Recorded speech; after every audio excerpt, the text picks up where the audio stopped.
नमस्कार, मैं हूं आनंद नरसिम्हा। न्यूज 18 नेटवर्क पर इस डिजिटल डायलॉग में आपका फिर से स्वागत है। मेरे साथ हैं वरिष्ठ पत्रकार और न्यूज 18 बिहार के मैनेजिंग एडिटर ब्रजेश कुमार सिंह।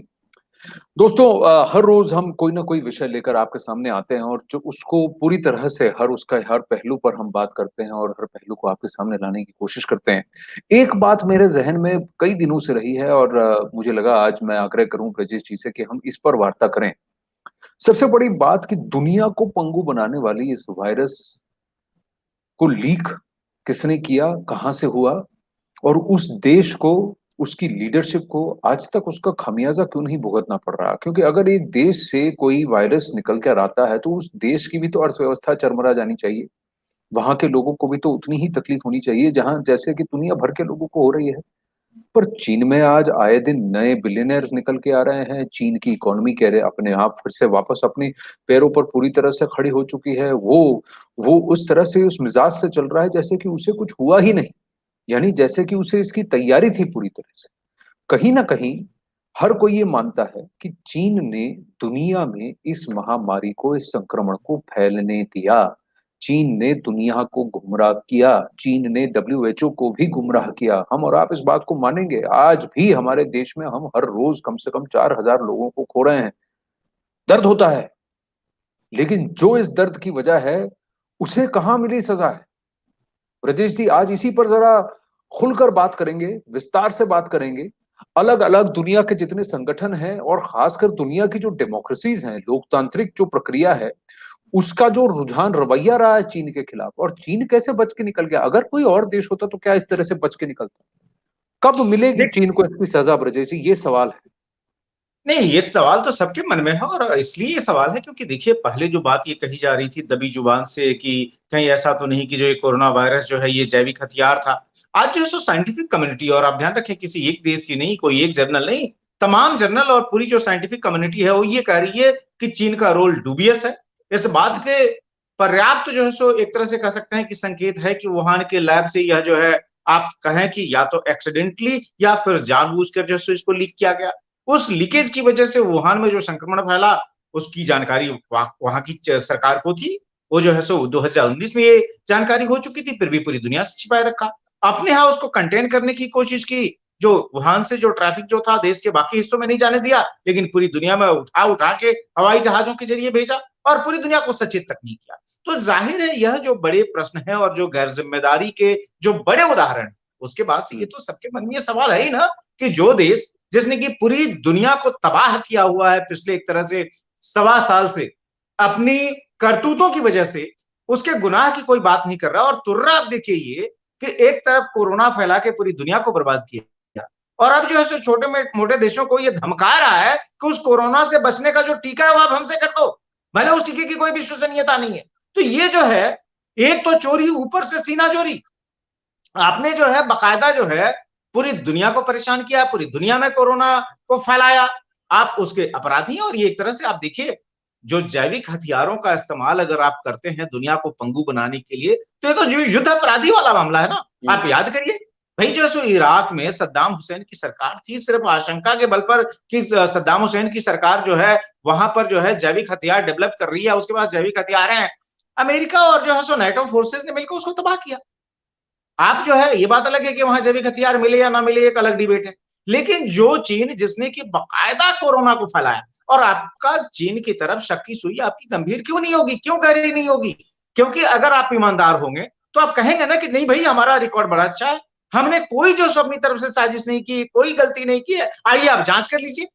उसने आज तक फ्री एक्सेस तक नहीं दिया साइंटिफिक कम्युनिटी को, इन्वेस्टिगेटर्स को, डब्ल्यूएचओ के एक्सपर्ट्स को, क्या क्या आप जांच करें। वो तो कहता है कि नहीं जी, जो हम सजा धजा के आपको दे रहे हैं बस उसी को मान लीजिए, आपके पास कोई स्वतंत्र सत्ता नहीं है, कोई भी चीज ऐसी नहीं है जो कि वेरीफाई की जा सकती है इंडिपेंडेंटली। आप कल्पना कीजिए दुनिया का कोई ऐसा देश होता जिसके यहां से ये हुआ होता, आज तक मुझे लगता है कि दुनिया के तमाम देशों ने मिलजुल कर उसको मार दिया होता। मतलब उसको कड़ी जो है सजा अभी तक वो भुगत चुका होता वो देश। आप जो उसके खिलाफ तमाम सैंक्शन प्रतिबंध लादे जा चुके होते। लेकिन ये चीन, एक तरफ उसने गुंडागर्दी की, पूरी दुनिया में कोरोना को फैलने दिया।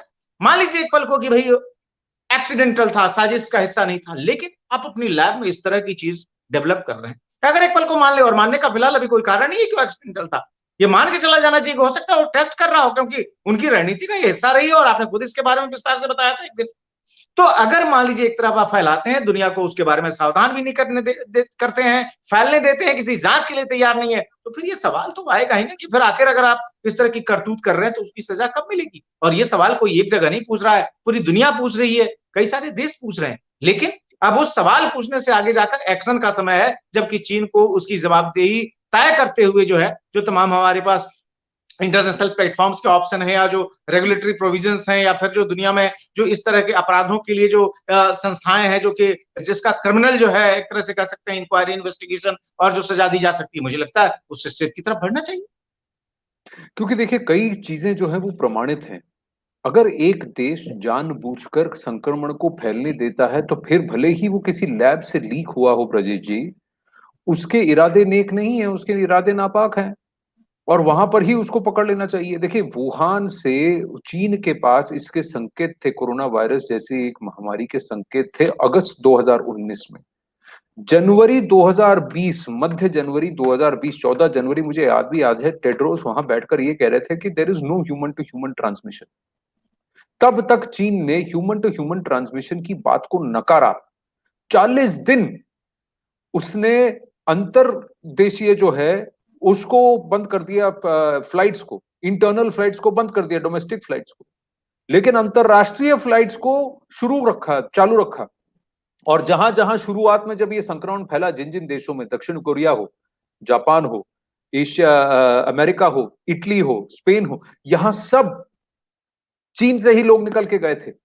जो लोग वुहान में थे, उस इलाके में थे, वही लोग चले निकल के गए थे। आपने 90 दिन चीन को बंद किया, वुहान को बंद करके रखा। वुहान किसी को अंदर, वुहान के अंदर किसी को जाने नहीं दिया और वुहान से बाहर किसी चीनी को आने नहीं दिया, किसी और प्रदेश में या किसी और शहर में, चीन में इसको फैलने नहीं दिया।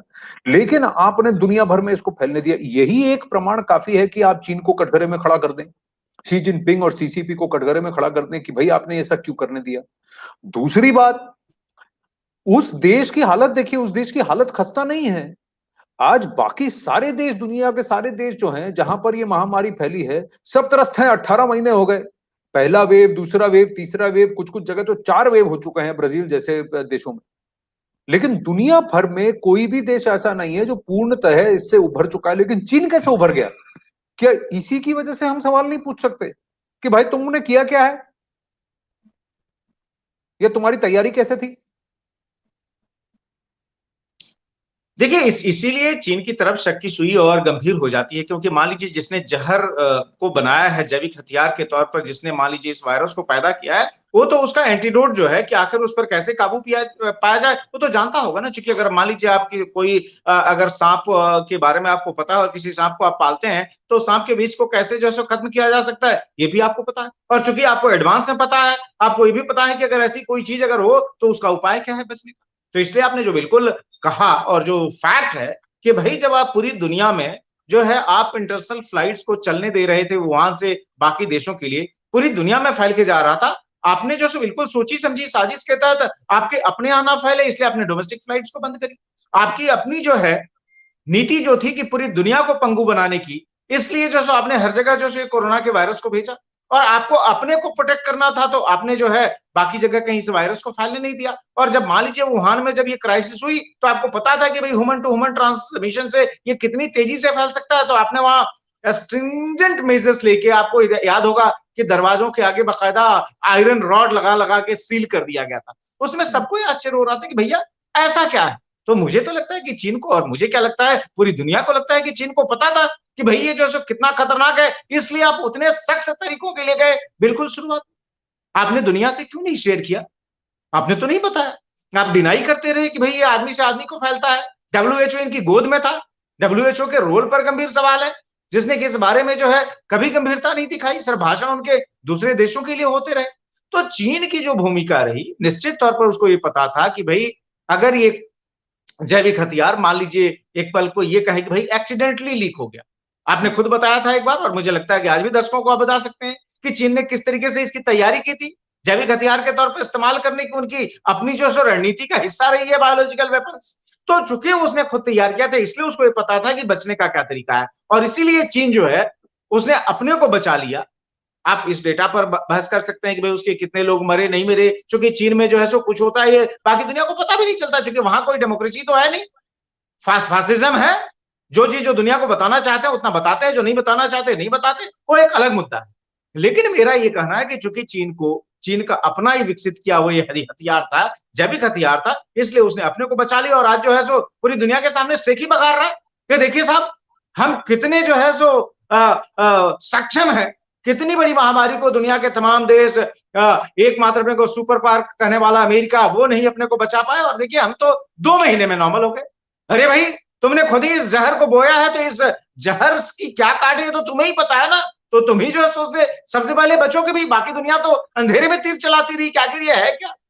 तो मुझे लगता है कि चूंकि उसकी भूमिका जो है न सिर्फ साजिश रचने की रही, न सिर्फ जो सो फैलाने की रही, बल्कि जो है दुनिया को उसके बारे में ना तो सचेत किया और न ही कैसे इससे बचा जाए उसके बारे में जानकारी दी। तो ये अपराध जो है इस अपराधी का, और ये युद्ध अपराधी आप कहिए, अब ये कोई सामान्य अपराध नहीं है, आपने पूरी दुनिया के सामने युद्ध चला है, पूरी दुनिया की इकोनॉमी को बर्बाद किया है। और आज की तारीख में अगर आप किसी भी देश को आर्थिक तौर पे पैरालाइज कर दें, तो मुझे लगता है कि 50, 100, 2000, 10,000 सैनिकों के मरने से ज्यादा तो ये बड़ा जो है सो आप उसको क्षति पहुंचा रहे हैं ना, पूरा देश जो है सो जो है घुटने पे लेटा हुआ है, और दुनिया के किसी एक देश की बात नहीं है, दुनिया के ज्यादातर देश घुटने पे लेटे हुए। तो मुझे लगता है कि इसके लिए चीन का अपराध तो और गंभीर हो जाता है, और ऐसे में जो है दुनिया के तमाम देशों को, खासतौर पे जिनकी तूती बोलती है, जो इन्फ्लुएंस रखते हैं, उनको तो बिल्कुल ही कोशिश करनी चाहिए कि चीन की रेस्पॉन्सिबिलिटी फिक्स हो, प्रॉपर इंक्वायरी हो, इन्वेस्टिगेशन हो, इंटरनेशनल कोर्ट ऑफ जस्टिस में उसके खिलाफ मामला चले, और जो चीन की लीडरशिप इसके लिए जिम्मेदार है या वो लोग जो उसके मिलिट्री सिस्टम के अंदर जो जिम्मेदार है उन सबको सजा दी जाए। तभी तो कोई दुनिया में इस तरह की कोई दूसरी जो ताकत है जिसके इरादे इतने गंदे हो, मैले हो, उन पर भी हम रोक लगा सकते हैं। चूंकि तो संक्रामक बीमारी है, एक देश ने ये टेक्निक यूज की, कल की तारीख में दूसरा देश जो इस तरह का रोग कंट्री जो है, जो इस तरह की बीमार मानसिकता वाला देश है, कल की तारीख में हरकत करेगा। देखिए, इसकी बहुत सारे पहलू हैं और चीन की एक फिलॉसफी रही है कॉम्प्रिहेंसिव नेशनल पावर, यानी कि सत्ता और अपने विस्तारवाद को अंजाम देने के लिए कुछ भी, किसी भी तरीके का वो प्रयोग कर सकते हैं। मकसद जब तक उनको मिल जाता है, उनका मकसद हासिल हो जाता है, तब तक वो कोई भी हथकंडा अपनाने को तैयार होते हैं। उनके पास कोई ऐसी बंदिश, कोई एक मॉरल कॉम्पस नहीं है कि भाई ये हम नहीं करेंगे, ये नहीं करेंगे। वो अपने विस्तारवाद, सीसीपी और चाइनीज कम्युनिस्ट पार्टी का ये है टोटल वॉरफेयर और कॉम्प्रिहेंसिव नेशनल पावर। अब आपने सबूत की बात की, तो 2015 के ये पीएलए के आपस के डॉक्यूमेंट्स हैं जिसमें चर्चा का विषय ये है कि भाई हम जैविक हथियार कैसे उसका निर्माण करें, और ये 2015 के डॉक्यूमेंट्स हैं जो कि यूएस के पास मौजूद है। अब इधर एक पेच आके फंसता है ब्रजेश जी, मैं बताता हूं। लेकिन फिर चीन ने क्या किया ये देखिए, एक तो इस महामारी को फैलने दिया, फिर जब ये इस महामारी से सारे उसके आसपास के देश जूझ रहे थे, तब उसने विस्तारवाद को अंजाम दिया, अपनी मिलिट्री फोर्स को लगा दिया काम पर। चाहे वो साउथ चाइना सी में ताइवान से उलझने की बात हो, या ऑस्ट्रेलिया से झगड़ने की बात हो, या फिर जापान के सेंकाकू आइलैंड्स में फिर अपना कब्जा जमाने की कोशिश हो, या वियतनाम पर दबाव बनाने की कोशिश हो, या फिर भारत पर, एलएसी पर चढ़ाई करने की कोशिश हो। हर जगह उसका इरादा क्या था कि जब कोई देश जो है उसकी आर्थिक व्यवस्था चरमरा गई है, लॉकडाउन से जूझ रहा है, उसकी इनकम नहीं चल रही है, और फिर मेडिकल और हेल्थ इंफ्रास्ट्रक्चर पर इतना प्रेशर है, चलिए घुसकर हम और उसको मारते हैं और अपने विस्तारवाद को फिर से अंजाम देते हैं। ये भी चीन ने किया है, ये भी इसका गवाह पूरी दुनिया है, और पूरी दुनिया देख रही है कि उसने क्या किया। साथ ही उसने एक और काम किया, उसने साइबर अटैक्स करवाए, उसने ऑस्ट्रेलिया पर साइबर अटैक्स करवाए, उसने साउथ कोरिया में साइबर अटैक्स करवाए, उसने भारत में साइबर अटैक्स करवाए। वो पावर ग्रिड फेलियर जो हुए थे वो साइबर अटैक्स थे, और उसके जो थ्रेड हैं, भले ही दुनिया के अलग अलग जगह से इंडिविजुअल एक्ट्स की जगह की तरह लगता है, लेकिन कहीं ना कहीं ये चाइनीज स्टेट स्पॉन्सर्ड हैं, ये तार जाकर जुड़ते हैं। इसका प्रमाण भी दिया जा सकता है अगर दुनिया इस पर आग्रह करे तो। जैसे आपने कहा कि एक शंका के बलबूते पर आपने इराक को नेस्तनाबूद कर दिया, आपने अफगानिस्तान पर चढ़ाई कर दी, सब कुछ कर दिया, लेकिन चीन को आपने छुआ तक नहीं, कुछ उफ तक किया नहीं, कहा तक नहीं।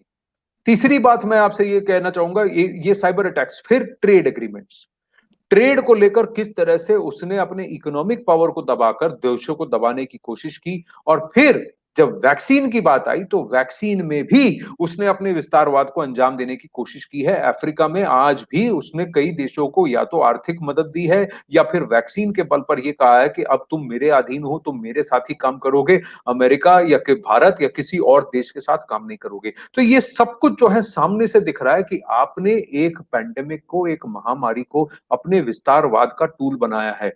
दुनिया इसे देख रही है लेकिन कुछ नहीं कर रही है। और इस एग्रेशन के लिए ही गलवान में जो हुआ वो तो US state, US intelligence, France, Israel, Europe में यूके, सबको, इंग्लैंड, हर देश ये कहता है कि एग्रेशन जो था, वो चढ़ाई जो थी वो पीएलए ने की, आक्रमण जो किया वो पीएलए ने किया, जो एग्रेशन दिखाया वो पीएलए ने दिखाया। और भारत ने सिर्फ अपना बचाव और बढ़िया तरीके से बचाव किया और जवाबी जो कार्रवाई दी उसकी वजह से पीएलए को पीछे हटना पड़ा। लेकिन आपने देखा कि पीएलए ने क्या किया।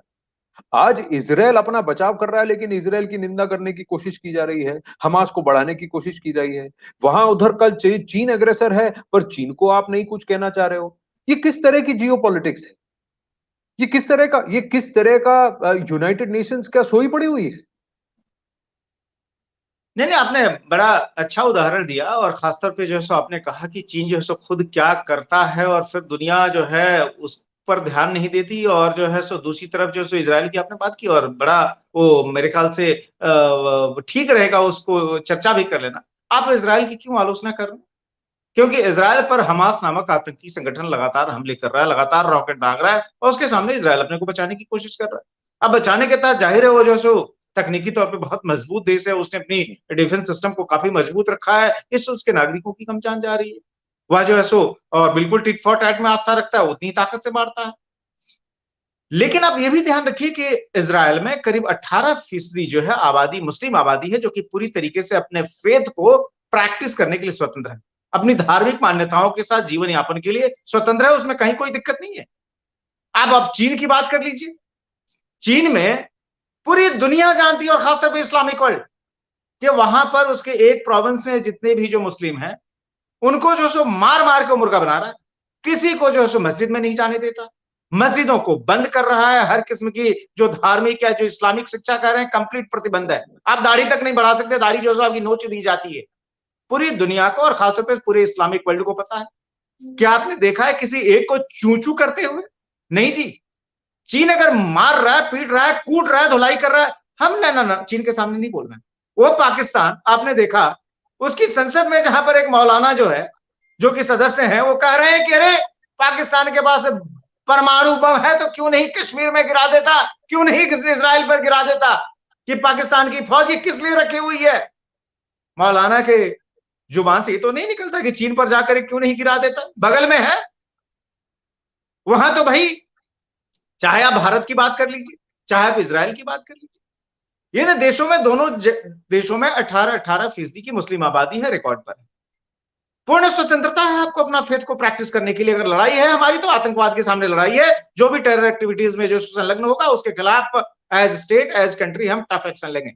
पाकिस्तान पर आयोजित अगर आतंकवाद है हम उसको कुचल कर छोड़ेंगे, उसमें कोई मरवत नहीं है, और उसमें पूरा भारत एक साथ है, कहीं कोई दो राय नहीं है। लेकिन चीन जो है मार मार के मुर्गा बना रहा है, किसी को अपना फेथ प्रैक्टिस नहीं करने दे रहा है। वो पाकिस्तान जो कि एक तरफ जो है सो इस्लामिक वर्ल्ड की लीडरशिप लेने के लिए बेचैन रहता है, कहता है कि अकेले हमारे पास जो सो परमाणु हथियार हैं और इसलिए हमें इस्लामिक वर्ल्ड का खलीफा समझ लिया जाए। उसकी इतनी भी औकात नहीं कि एक बार जो है सो चीन को कह सके कि भैया क्या कर रहे हैं। तो ये जो दोहरापन है ना, ये दोगलापन है, चूंकि पता है कि चीन जो है वह जो सो उसकी गर्दन मरोड़ देगा और ऑलरेडी मरोड़ के बैठ गया है। वहां पर जो ओबोर के तहत उसने जो है सो चीन में आज जो उसकी परियोजना है, पाकिस्तान में जाकर धो रहे हैं, पीट रहे हैं, कूट रहे हैं चीनी सैनिक, चीनी जो है अधिकारी, लेकिन आपको मिमियाने की भी औकात नहीं। तो आप जो है कहां पर अपना जो विरोध जताने की कोशिश करेंगे, जहां से लगता है कि भाई तुरंत थप्पड़ नहीं पड़ेगा, लेकिन जहां से लात मिलने की गुंजाइश है वहां कहीं भी आप नहीं करते। तो ये जो दोहरापन, ये दोगलापन है, और ये सिर्फ अकेले इस्लामिक वर्ल्ड की नहीं ये बात। भाई सवाल है कि दुनिया के बाकी देश क्या कर रहे हैं।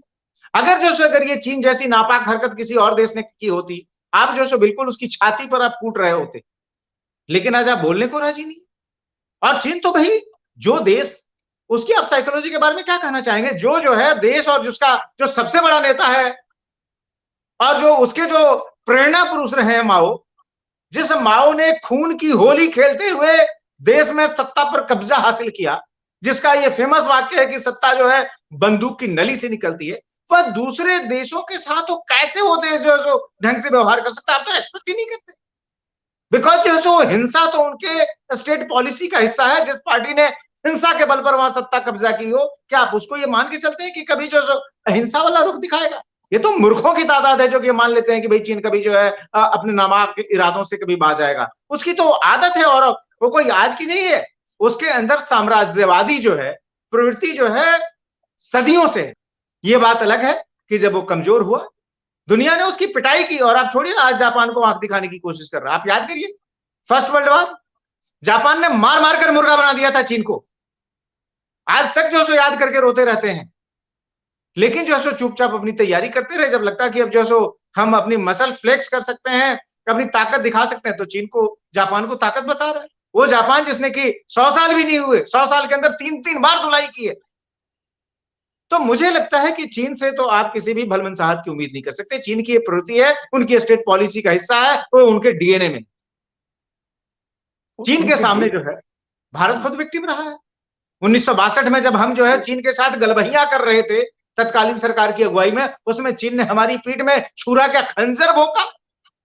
जिस चीन को हमने सिक्योरिटी काउंसिल का मेंबर बनाया, अपने को साइड में रखते हुए दुनिया हमें मेंबर बनाने जा रही थी, भारत को सुरक्षा परिषद का, भारत ने जो अपनी जो फटीचर जो पॉलिसी कह सकते हैं कि नहीं जी हम नहीं बनते, अपने पड़ोसी को बनवाए थे, उससे बड़ा प्रेम भाव बन जाएगा, पड़ोसी को बनवा दिया। उस पड़ोसी, नालायक पड़ोसी जिसने कि जो तिब्बत को आपके सामने खा लिया था, उसने जो पहला दाम ही इस्तेमाल किया सुरक्षा परिषद में आपके सामने, और आपके घोर दुश्मन के साथ वो जाके गलबहिया करने लगा।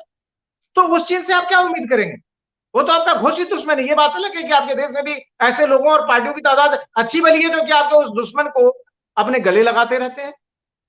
लेकिन सवाल सिर्फ भारत का नहीं है, पूरी दुनिया को जो है, अगर उस चीन की धोखेबाजी का इतना पुराना रिकॉर्ड है तो उस धोखेबाज को उसकी धोखे की सजा देनी होगी, और उसके लिए जो तमाम राइट फोरम्स है वहां पर जाकर बात करनी होगी, प्रोसेस शुरू करने होंगे, रेस्पॉन्सिबिलिटी तय करके आप उस पर सैंक्शन लगाइए, प्रतिबंध लगाइए। भाई चीन किस दम पे कूदता है कि मैन्युफैक्चरिंग की ताकत है? बैन कर दीजिए कि चीन में मैन्युफैक्चर किया हुआ सामान दुनिया में कहीं भी नहीं जाएगा। मैन्युफैक्चरिंग जो है भारत बोझ उठाने को तैयार है ना, आइए हमारे यहाँ, हमारा तो स्वागत है।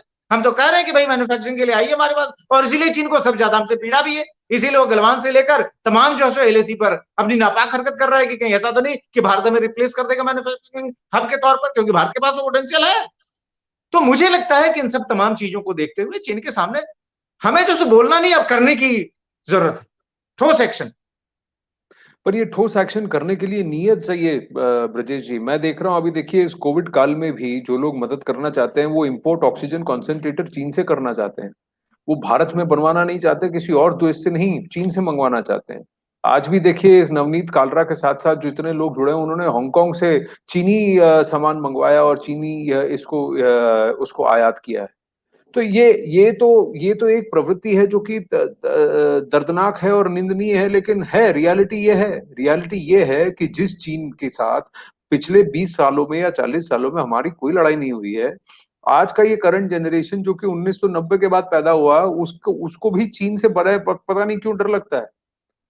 बेखौफ होना चाहिए चीन से, लेकिन वो डर लगता है। कहते हैं ठीक है, जो सीनियर सिटीजन हैं, 60 साल 70 साल के हैं, उनको आप कह सकते हैं कि उनको 62 का जो भूत है वो आज भी उनके सर पर मंडरा रहा है। लेकिन जो 90 के दशक के बाद के हैं, वो तो चीन के अधीन अपने आप पैदा होने से हो गए। उनको लगता है कि उनके दिमाग में घुसा दिया गया है कि चीन जैसा बड़ा देश और कोई नहीं, और चीन से कभी पंगा नहीं लेना। अब यही बात हमारे सामने भी दिखती है। आज भी देखिए ना, हमारे देश में ऐसे नेता हैं जो अपने आप को सबसे बड़ा देशभक्त बताते हैं, लेकिन वो कहते हैं कि चीनी वैक्सीन लेकर आइए। वो कहते हैं कि भारत का इंटरेस्ट उनके लिए हमेशा सर्वोपरि रहा है, लेकिन वो कहते हैं कि भारत की वैक्सीन पर भरोसा मत कीजिए, आप चीनी वैक्सीन का आयात कीजिए। ये तरीका है, ये हो रहा है। क्यों? क्योंकि ये चीन का गेम है। चीन का गेम है पैसा। चीन का गेम है कि अगर आपको पैसे का लोभ है, आपको पैसा चाहिए, तो मैं आपको पैसा दे दूंगा, लेकिन आपको फिर अपने अधीन कर लूंगा। ये वही साहूकार की भांति बिहेव करता है, जो आपसे इतना सूद वसूल करता है कि आप असल भूल ही जाते हैं। यही साहूकारिता जो है, इसी साहूकार का जो ये जो नीति है, इस नीति को उसने पाकिस्तान के साथ अपनाया, श्रीलंका के साथ अपनाया, बांग्लादेश के साथ अपनाया, नेपाल के साथ अपनाया, जिबूटी यानी अफ्रीका में है वहां पर अपनाया, और भी देशों के साथ वो वही कर रहा है, और फिर उसके बाद अपनी मिलिट्री स्ट्रेंथ को दबा रहा है। ये जो है ना उसका पंजा है ऐसा, वो कहते हैं कि जाल बिछा के रखा है, मकड़ी के जाल जैसा विशाल है, विशाल का है। तो एक किसी एक डायमेंशन को आप अकेले आइसोलेशन में नहीं देख सकते, सब कुछ एक साथ आपको देखने की जरूरत है। और यहां पर एक और इंटरेस्टिंग बात है कि चीन ने कहीं ना कहीं दुनिया के सबसे बड़ी पावर्स को यह कहा है कि हम तो डूबेंगे सनम, तुम्हें भी ले डूबेंगे। क्यों? क्योंकि इस वुहान वायरस की जो फंडिंग हो रही थी, ये गेन ऑफ फंक्शन रिसर्च जो कि बैंड है, जैविक हथियार की तरफ बढ़ने वाला ये जो रिसर्च है, इसको गेन ऑफ फंक्शन रिसर्च कहते हैं। गेन ऑफ फंक्शन यानी कि आप एक वायरस को लेते हैं जो कि बेसिक फ्लू वायरस है, उसके अंदर एक पर्टिकुलर केमिकल या एक पर्टिकुलर वायरस की स्ट्रेन को आप जोड़ देते हैं, उसकी फंक्शन को बढ़ा देते हैं ताकि वो और भी ह्यूमन सेल से जुड़ जाए और बहुत ज्यादा खतरनाक हो जाए। एक हथियार की तरह उसको आप डेवलप कर रहे हैं। इस गेन ऑफ फंक्शन रिसर्च की फंडिंग जो है वो अमेरिका से आई है।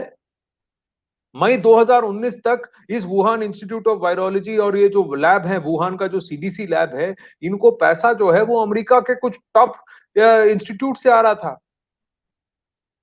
तो अब चीन का रवैया ये है कि भाई अगर तुम मेरे पीछे पड़ोगे तो मैं तुम्हारी पोल खोल दूंगा। तो वो कह रहे हैं चलो हम लोग बाद में लड़ लेंगे, सबके सामने, दुनिया के सामने क्या लड़ना, तो चलो चुप रहते हैं, तुम तुम्हारा करो, मैं मेरा करता हूं। तो ये पैसा बनाने का खेल चल रहा है। दूसरी बात, कौन देगा चीन को टक्कर आज? रूस, अमेरिका और उसके साथ जुड़े हुए देश। पर अमेरिका का तो पूरा डेट चीन ने खरीद रखा है। चीन आज मैन्युफैक्चरिंग बंद कर देगा, कहेगा मैं तुम्हें सामान नहीं देता। 4 महीने तक चीन चल जाएगा, लेकिन 1 महीने तक दुनिया के कम से कम 270 देश बंद हो जाएंगे, क्योंकि उनकी सुई से लेकर टूथपेस्ट तक, हेयर पिन से लेकर हेयर ब्रश तक, गाड़ी से लेकर बाड़ी तक, सब कुछ वही बना रहा है। ये भी तो रियलिटी है। तो ये जो अगर आप चाहकर भी नहीं ले सकते इनसे पंगा, ऐसा ऐसा ऐसा हो गया है दुनिया में। शायद इसीलिए चीन ने अभी तक 18 महीनों में इसका खामियाजा नहीं भुगता है, उसको सजा नहीं दी गई है, क्योंकि देश, दुनिया भर के सभी देश जो हैं आप कहीं ना कहीं चीन के अधीन हो गए हैं। पिछले 40 साल में उसने ये कर दिया है। साम दाम दंड भेद सबका प्रयोग कर कर उसने शायद ये कर दिया है। तो दुनिया की सारी जो इंस्टीट्यूशंस हैं उसके सामने पंगु है, कोई कुछ नहीं कह सकता। अब टेड्रोस से लेकर हर कोई जो है वो चीन की बात ही मानेगा। डब्ल्यूएचओ के चेयर पर भारतीय डॉक्टर हर्षवर्धन बैठे हुए हैं, पर भारत ने आज तक चीन से सवाल नहीं पूछे कड़े। और भारत सवाल ना पूछे इसीलिए हमारे घर के सामने आकर डेरा डालकर बैठा है। भारत सवाल ना पूछे इसीलिए हम पर साइबर अटैक हो रहे हैं। भारत सवाल ना पूछे इसीलिए हमारे पड़ोसी देशों से कहा जा रहा है कि यहां पर बॉर्डर पे खलबली मचाओ। भारत सवाल ना पूछे इसीलिए हमारे अंदर आंतरिक विवाद किए जा रहे हैं, सोशल अनरेस्ट क्रिएट किया जा रहा है।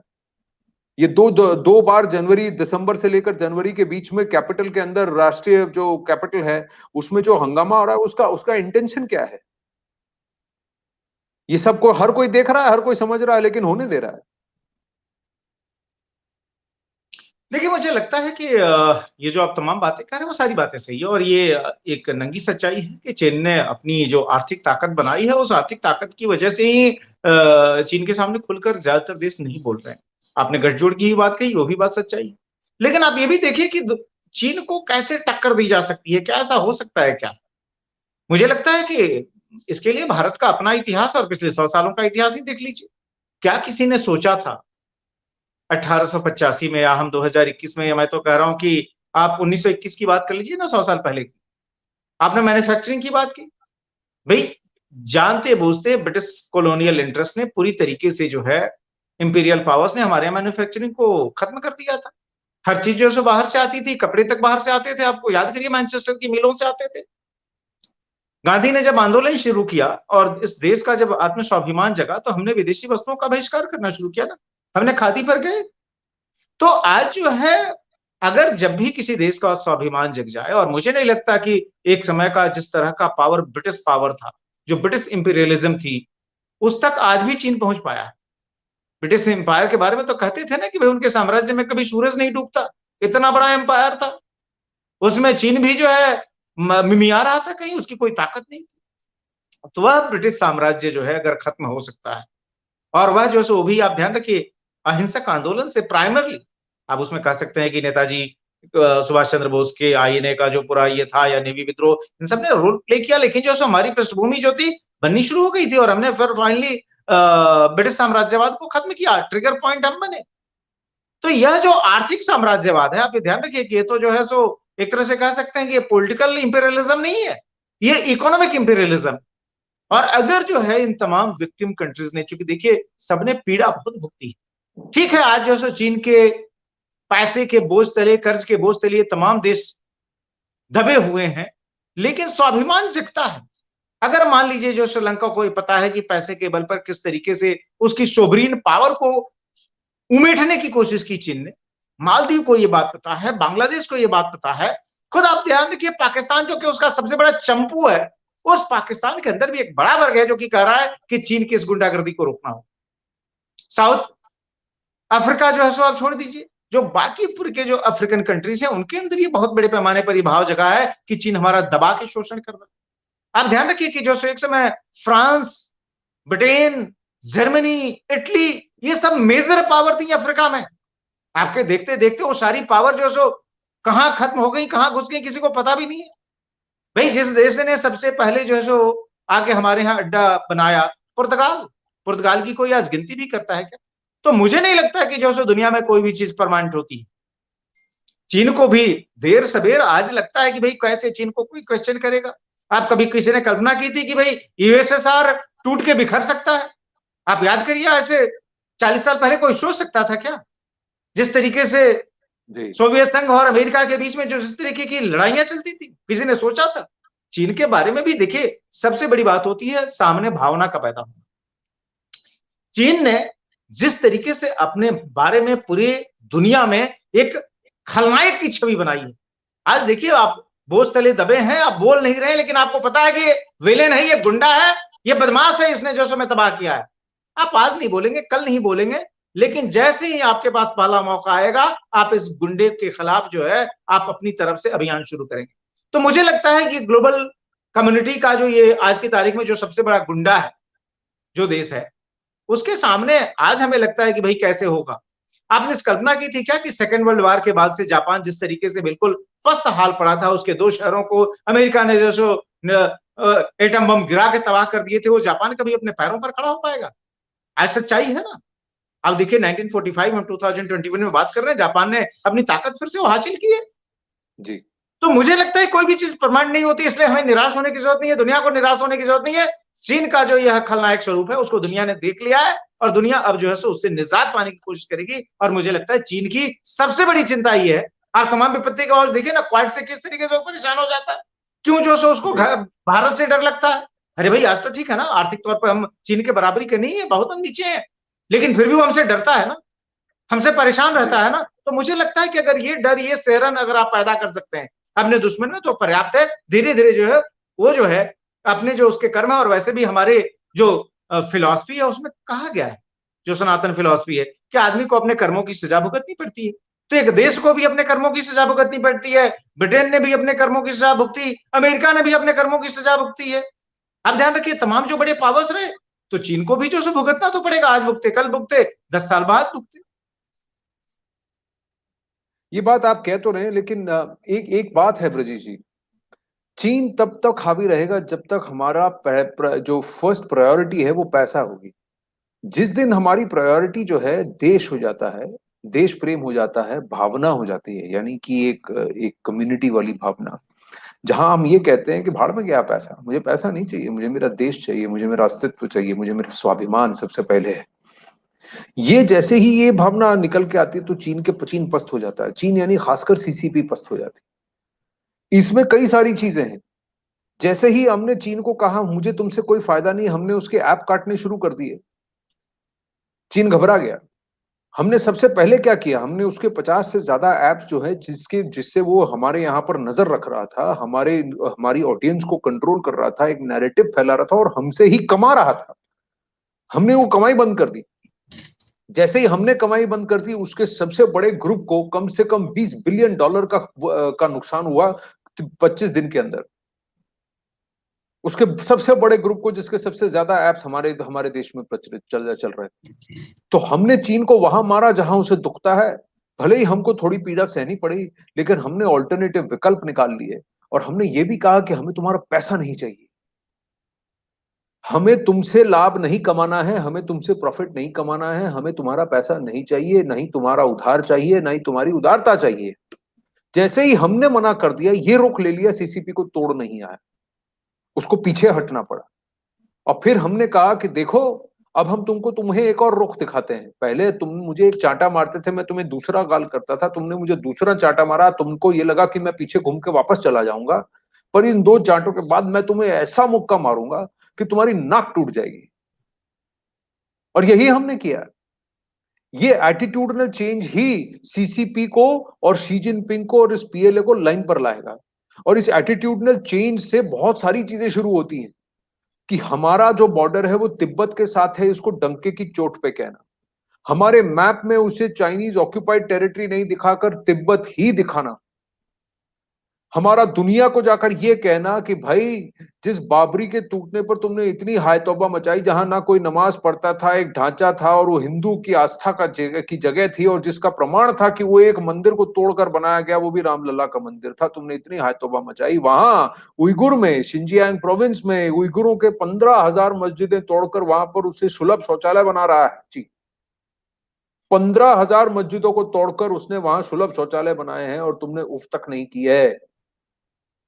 ये दुनिया को दिखाने की जरूरत है। इनर मंगोलिया या साउथ मंगोलिया के अंदर वहां पर उसने जिस तरह से डेमोग्राफिक जेनोसाइड किया है, उसको साफ दुनिया के सामने दिखाने की जरूरत है। जैसे ही हम इस वन चाइना पॉलिसी को सिरे से नकार देंगे, ताइवान के एक फॉर्मोसा क्लब में जुड़ने के लिए एक राज्यसभा एमपी को डराने की हिम्मत कैसे की चीन ने। हमने उसके हाई कमिश्नर को बुलाकर डांट के फटकाकर उसकी दुल्लत्ती पर उसको दुल्लत्ती मारकर वापस क्यों नहीं भेजा?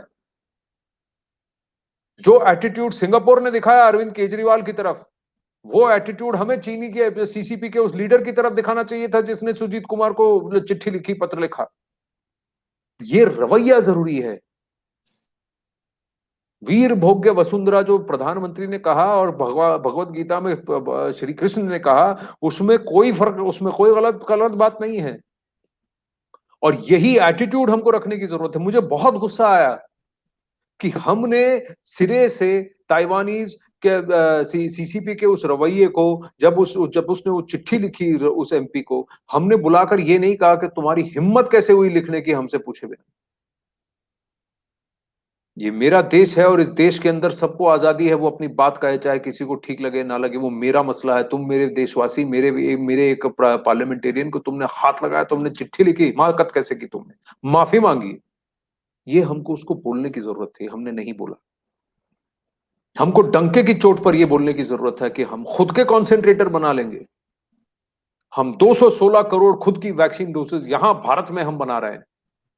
हमें तुम्हारा वैक्सीन नहीं चाहिए। तुम्हारा वैक्सीन तो प्रमाणित भी नहीं है। डब्ल्यूएचओ से पिछले पिछले सोमवार या मंगलवार को तो साइनोफार्म एक वैक्सीन को डब्ल्यूएचओ की क्लियरेंस मिली है। अभी 2 और वैक्सीन है, वो दुनिया के 60-70 देशों के अंदर जबरदस्ती चीन भेज चुका है, जिसकी कोई टेस्टिंग नहीं, इसकी एफिकेसी का कोई डेटा नहीं, राम भरोसे है। ये करने दिया जा रहा है ब्रजेश जी, ये करने दिया जा रहा है, यही इसीलिए वो चीन कर रहा है। जैसे ही आप खड़े हो जाएंगे और बोलेंगे बस हो गया, बंद, जाओ वापस बैठो, ये जैसे ही ये एटीट्यूड चेंज होगा ना, उसके तेवर भी बदल जाएंगे। प्रॉब्लम यह देखिए, है कि मुझे लगता है कि हम जो है ना हाफ मेजर्स लेते हैं। हमारे कदम जो है, कभी एक कदम आगे तो 2 कदम पीछे, या 2 कदम आगे तो 1 कदम पीछे। ये कॉन्फिडेंस जो है वो कंटिन्यूअस रहना चाहिए। देखिए, 2 चीजें हैं इसके पीछे। एक तो क्या, ये जो इंडिया का कलेक्टिव विल है, वह धीरे-धीरे कंसोलिडेट होता है।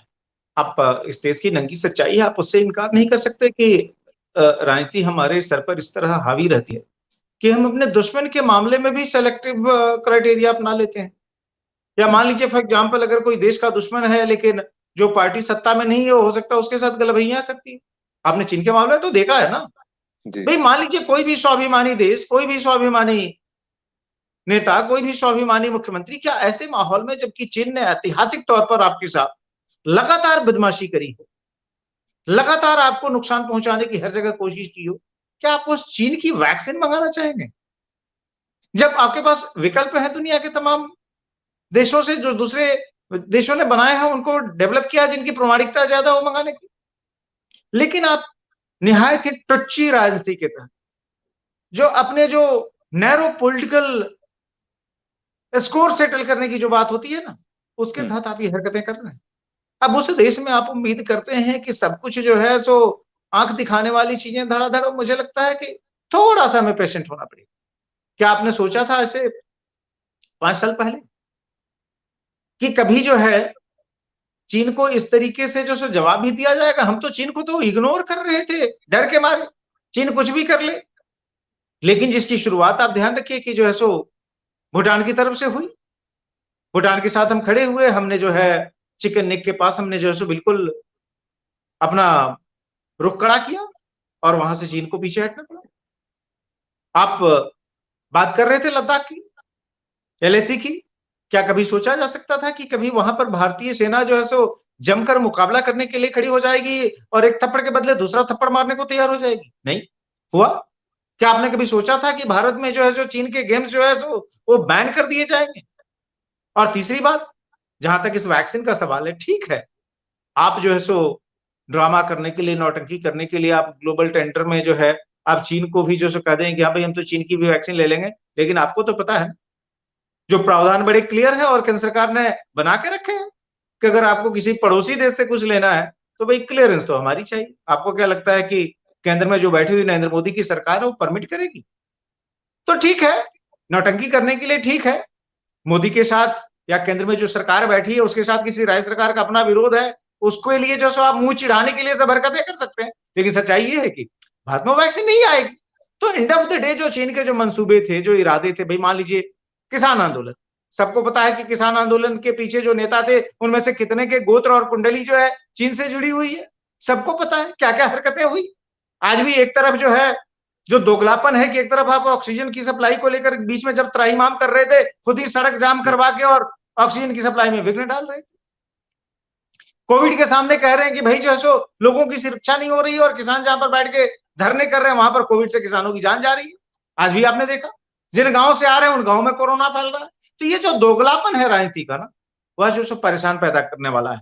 लेकिन आप देखिए लोगों में धीरे धीरे जो है सो लोग जागरूक हो रहे हैं, लोग देख रहे हैं और इसीलिए तो डिसिसिव मैंडेट भी देते हैं ना। तो मुझे लगता है चीन के साथ अब जिस तरफ हम लोग एक बार आगे बढ़ चुके हैं, जो इंडिया का जो है राष्ट्रीय भाव है, और आप ध्यान रखिए इवन 1962 में भी चीन से हमने जो उस समय मार खाई थी, लेकिन इस देश का आम आदमी उसका मनोबल नहीं टूटा था। पॉलिटिकल लीडरशिप जो थी वह डरी थी। आप ध्यान रखिए कि उसी जगह पर नेफा में, जो समय तो हम नॉर्थ ईस्ट फ्रंटियर एजेंसी कहते थे ना, मिलिट्री लीडरशिप के अंदर बदलाव हुआ। आप याद करिए सैम मानेकशॉ को तो हम कोर्ट मार्शल करने जा रहे थे उस जनरल बीएम कॉल को आगे बढ़ाने के लिए, जनरल बीएम कॉल की साजिश के तहत जिसने की भारत को करारी शिकस्त दिलवाई चीन के हाथों।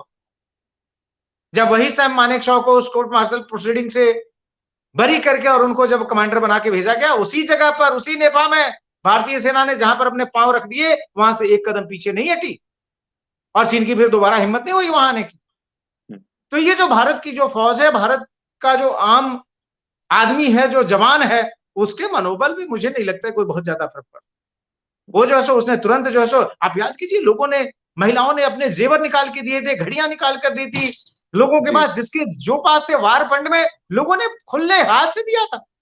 तो भारत का आम आदमी हो तो हमेशा उसको पता है कि चीन क्या है। लेकिन जो देश की जो लीडरशिप है, कई सारी पार्टियां हैं जिसके अपने निहित स्वार्थ के तहत वो चीन के साथ गलबैया करते रहते हैं, गाल पे कई बार चाटी पड़ने के बावजूद। तो वो मुझे लगता है धीरे धीरे वो फोर्सेस भी मार्जिनलाइज हो रही है।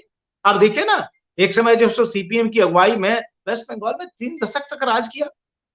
आज सच्चाई तो ये है ना कि एक सीट वहां पर लोगों ने नहीं दी। तो आप ध्यान रखिए, जिस कांग्रेस की जो है सो ऑफिशियल जो है एमओयू है चीन की रूलिंग पार्टी के साथ, उसको वेस्ट बंगाल ने एक सीट नहीं दी। जहां पर लेफ्ट, यानी जिस लाल सलाम को चीन आज की तारीख में दुनिया में उसका सबसे बड़ा प्रतिनिधि है, उस लाल सलाम वाले राज्य में ना तो जो सो लाल सलाम वाली पार्टी को एक सीट मिला और ना ही उस लाल सलाम वाली पार्टी जो कि चीन में रूल कर रही है उसके साथ भारत में जिस पार्टी का गठजोड़ है उस पार्टी को एक सीट मिली। ये भी तो सच्चाई है ना। मुझे लगता है कम से कम ये तो देखना चाहिए कि लोगों का मूड जो है सो किस तरीके से चेंज हो रहा है। आप डिबेट कर सकते हैं कि भाई ये नहीं, ये हो गया होता, इनको नहीं दिया लेकिन उनको दे दिया, लेकिन ये तो सच्चाई है ना कि इन दोनों को साफ कर दिया। तो मुझे लगता है कि लोग इन सब चीजों को देख रहे हैं, सुन रहे हैं और उसके हिसाब से धीरे धीरे एक्ट कर रहे हैं। और मुझे लगता है कि ओवरऑल कुछ समय बाद चीन के सामने हमारा जो रुख जो कड़ा होने की शुरुआत हुई है और बलिष्ठ होगा। और चीन को लेकर अब कोई मन में कंफ्यूजन नहीं है कि चीन क्या है। जॉर्ज फर्नांडिस ने जब कहा था, आप याद रखिए, वाजपेयी की सरकार के समय में, एनडीए की सरकार के समय में, कि भाई पाकिस्तान हमारा बड़ा दुश्मन नहीं है, चीन बड़ा दुश्मन है। तो इस देश में बहुत बड़ा इंटेलेक्चुअल्स का ग्रुप था जो कि जॉर्ज फर्नांडिस का मुंह नोचने को तैयार हो गया था, कहीं आप चीन का नाम ले रहे हो। तो वहां से तो हमने लंबी दूरी तय कर ली है पिछले 2 दशक में, इस बात का ध्यान रखिए। तो मुझे लगता है कि आपकी जो पीड़ा है, जो चिंता है, मुझे लगता है कि वो धीरे धीरे हल होती जाए। इस दूरी को तय करने में 2 दशक लग गए और उस 2 दशक में चीन कहां से कहां पहुंच गया, वही मेरी तकलीफ है। कि डेमचोक पर जो हमारा जोरावर फोर्ट था, जिस जोरावर सिंह ने उस वक्त चीनियों को नाको चने चबवाया और उनको उनको पीछे हटवाया, उनको खदेड़ा वहां से, उस फोर्ट को इन्होंने 2008 में, 2006 और 2008 के बीच में तोड़ दिया और वहां अपनी चौकी बना डाली। और वहां से आगे निकलकर भारत की सरजमीन पे आ गए। क्यों? क्योंकि हमने उसे चीनी बॉर्डर समझना शुरू कर दिया। हमने उसे ये नहीं कहा कि ये भारत और तिब्बत का बॉर्डर है, और तिब्बत के बॉर्डर पे चीनी क्या कर रहा है, पीएलए क्या कर रहा है, इसको पीछे खदेड़ने की जरूरत है। ये एटीट्यूड हमारा कभी था ही नहीं। और ये अक्साई चीन से शुरू हुआ है। उस अक्साई चीन को हम भूल गए नेहरू के लीडरशिप में, और आज वो स्कर्दू पर घुसने की कोशिश कर रहा है। उस अक्साई चिन्ह को हम भूल गए और इसीलिए वहीं पर बैठकर, वहां से वो डेमचोक के ऊपर बैठकर, वहां से वाई जंक्शन के अंदर घुसकर और हमारे ही डीबीओ पर नजरें गड़ाए बैठा हुआ है। बहुत साल लग गए, 30 साल लग गए ब्रजेश जी। और पिछले 7 साल में, पिछले 70 साल की गलतियों को सुधारने का काम जो कर रहे हैं प्रधानमंत्री नरेंद्र मोदी, उसमें बहुत ज्यादा तेजी से काम करने की जरूरत है, अलग अलग पहलुओं पे काम करने की जरूरत है। लेकिन सबसे बड़ी बात मैं ये कह रहा हूं कि जो ग्राउंड पर एक्शन हमें करने की जरूरत है वो बात अलग है, लेकिन एक ये एटीट्यूडनल चेंज जो है ना, कि मैं तुम्हारा कुछ नहीं चाहता, लेकिन तुम अगर मुझसे आंख दिखाकर बात करोगे तो मैं तुम्हारी आंखें नोच लूंगा। आंखों से आंखें मिलाकर बात करो तो हम तुम्हारे लिए सबसे बड़े प्रिय मित्र हैं, पर आंख दिखाकर बात करोगे तो हम आंखें नोच लेंगे। ये आंखें नोच लेंगे जो काम है ना, मुझसे डरना, थोड़ा डरना जरूरी है। ये एटीट्यूड जो है ये भारत में आया है धीरे धीरे, लेकिन इसको और सुदृढ़ करने की जरूरत है, ताकि हमारे पड़ोसी देश ही नहीं, उन देशों को कि जो भारत को हल्के में लेते हैं, उनको लगता है कि भारत एक कमजोर देश है, भारत को डरा देंगे तो डर जाएगा। भारत के भारतीय जो मूल के जो लोग हैं और भारत के जो लोग हैं, उनको हमेशा से एक मानसिकता है कि उनको थोड़ा सा डरा दो तो वो भीरू है। हम भीरू नहीं है। हमारी हमारी टॉलरेंस को वो वीकनेस समझ रहे हैं। तो इसलिए अब उनको ये कहना जरूरी है कि मुझसे डरो, मुझसे इस बात से डरो कि तुम मेरे साथ गलत नहीं कर सकते, और मुझे कमजोर मत समझो। ये एटीट्यूड हर हर पॉलिसी में, हर लेवल पर हमको दिखाने की जरूरत है। तभी चीन को ये मैसेज जाएगा और तभी चीन हमसे बराबरी की बात करेगा। आज भी चीन हमसे, हमको नीचा दिखाकर, हमसे एक सुपीरियोरिटी कॉम्प्लेक्स है चीन को, सीसीपी को, उसको खत्म करने की जरूरत है। और वो एक प्रधानमंत्री, एक विदेश मंत्री, एक एक एक एक पार्टी का कैबिनेट या 300 मंत्री जो है, 300 जो मेंबर ऑफ पार्लियामेंट है, वो नहीं कर सकते। ये जो काम है ये 138 करोड़ जनता को करना है कि हमारे राष्ट्र के सामने और कुछ भी अब महत्वपूर्ण नहीं है। सबसे फ्रंट हमारा, हमारी कंट्री और हमारे देश के साथ, यही जापानियों ने किया, यही इजराइल ने किया, यही कई हद तक जो है सीसीपी ने किया। सब चीनियों ने नहीं किया हो, लेकिन सीसीपी ने किया कि हमारी पार्टी, हमारे पार्टी के आइडियल्स के आगे कुछ भी नहीं। जापान ने क्या किया? हमारा देश, हमारे देश के जो असूल है और हमारे देश के का जो स्वाभिमान है उसके आगे कुछ नहीं, और हम उसके लिए करते रहेंगे, कर्मठ हैं उस पर। इजराइल ने भी यही कहा कि 3 करोड़ से ज्यादा लोगों को गंवाने के बाद जो मुझे मुझे मेरी जगह मिली है, 1000 साल की खोज के बाद जो मुझे मेरा घर मिला है, इस घर में जो भी मेरा अपना है वो आके रह सकता है, लेकिन इस घर के ऊपर कोई आंख उठाकर देखेगा तो हम नोच लेंगे उसको। ये जो देखिए एटीट्यूड हमारे आगे, अंदर लाने की जरूरत है, मैं बार बार इसी पर बात करता हूँ, फोकस नहीं करता हूँ नहीं, ब्रजेश जी, तो देखिए दो जरूरत है चीजें आज हैं, की। दो चीजें हैं। आप देखिए, एक तो जो देश अपने स्वाभिमान और आत्मगौरव में कंप्रोमाइज करना शुरू कर देता है, जो देश अपने नायकों को भूल जाता है, जो देश अपने ग्लोरियस चैप्टर्स को नहीं पढ़ना चाहता, वो देश जो है सो कभी उठकर खड़ा नहीं हो सकता।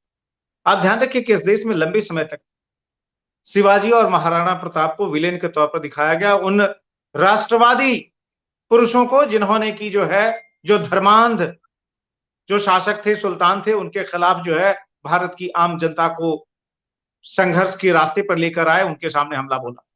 आपने अच्छा हुआ जो सो बात की जो सो जनरल जोरावर सिंह की। जनरल जोरावर सिंह या फिर हरि सिंह नलवा, जिस नलवा के बारे में कहा जाता था कि अफगानिस्तान में जब बच्चे रोते थे तो माएं कहती थी, वो शोले फिल्म का फिल्मी डायलॉग नहीं बल्कि असली डायलॉग था कि बेटा या बेटी सो जा नहीं तो नलवा आ जाएगा। इस तरह का खौफ जिन जनरल्स ने पैदा किया था, कितनी बार आपके टेक्स्ट बुक में उन हीरोज के बारे में पढ़ाया गया। आपको तो यही पढ़ाया जाता है ना कि 1000 वर्ष का गुलामी का इतिहास रहा, और सोची समझी साजिश के तहत कि ताकि जो है सो भारत का जो आम मन है हमेशा दबी कुचली मानसिकता से जूझता रहे, घिरता रहे। तो ऐसे हीरोज जो है आज उनकी चर्चा हो रही है, उनको हम याद कर रहे हैं, और जब याद करते हैं तो हमें प्रेरणा भी मिलती है। आपने चीन के सामने बात की, क्या हम मेजर शैतान सिंह की बहादुरी भूल सकते हैं क्या? उसी 1962 के युद्ध में भारतीय सेना का ग्लोरियस चैप्टर का हिस्सा है।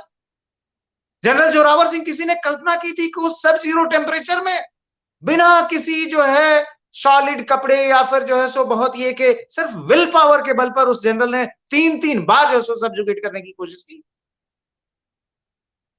अब अगर वो जो है सो किस्से अगर आज याद करेंगे तो सबको उससे प्रेरणा मिलती है। बिल्कुल। तो अगर आप जो है सो कलेक्टिव विल अगर जो है सो उसको मजबूत होना है, राष्ट्र को अपने पैरों पर खड़ा होना है, तो ऐसे हीरोज को याद करना पड़ेगा, ऐसे चैप्टर्स को याद करना पड़ेगा, और शर्मिंदा होने की जगह अपने इतिहास पर गौरव करना पड़ेगा।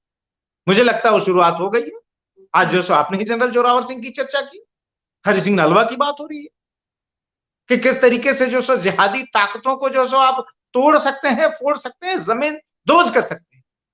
शिवाजी को याद किया जा रहा है। एक समय था जबकि ये सब नाम लेने जो है उस जो सोच की जो सरकारें थी, उनको लगता था कि अरे भूत आ गया, वोट बैंक ना खिसक जाए, वोट बैंक ना निकल जाए।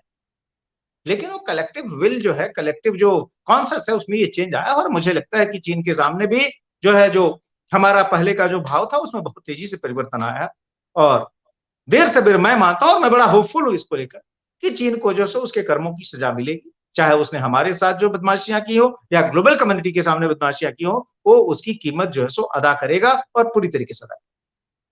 बिल्कुल, चलिए आज की इस वार्ता को यहीं विराम देते हैं। जब आपने सिविलाइजेशनल की बात की, जनरल जोरावर सिंह, हरि सिंह नलवा की बात की, तो एक और विषय है, किसी दिन इस पर चर्चा की जाएगी कि कैसे एक सोची समझी साजिश के तहत भारत के जो शूरवीर क्लैंस हैं, यानी कि जो राजपूत क्लैंस है, क्षत्रिय वर्ग जो है भारत का, उसको हर लेवल पर, हर स्टेट में, हर रीजन पर, हमारे बॉर्डर्स पर कमजोर करने की कितनी बड़ी साजिश चल रही है। अगर आप चोला पल्लवा साउथ की बात करें, या फिर मराठा की बात करें, राजपूत की बात करें, सिख, डोगरा, गुरखा, अहोम, नागा, घूम के आप कैसे भी घूम के आ जाइए, जो हमारा वॉरियर क्लैन है, जो क्षत्रिय वर्ग है, जिसने हमारे देश की रक्षा की है, हर बार खड़े रहे हैं, डटे रहे हैं, और जब युद्ध करना पड़ा भारत माँ के लिए, तो वो सबसे आगे तत्पर रहे, और जिनकी वजह से दिल दहल जाते थे दुश्मनों के, उस वर्ग को सिस्टमैटिकली वीकन करना, कमजोर करना और खत्म करने की कोशिश जो है, ये पिछले 60-70 सालों से चल रहा है। ये जो काम है, और कुछ का स्पेशली कुछ वर्गों के साथ तो बहुत सीरियसली चल रहा है। इस पर जरा विस्तार से किसी दिन चर्चा करेंगे, पर आज के लिए यहीं पर इस वार्ता को विराम देते हैं ब्रजेश जी। निश्चित तौर पर, और फिर कल एक और महत्वपूर्ण मुद्दे के साथ, जिसमें कि हमारे दर्शकों का, व्यूअर्स का इंटरेस्ट हो, हम फिर से आएंगे। तब तक के लिए नमस्कार, धन्यवाद। नमस्ते।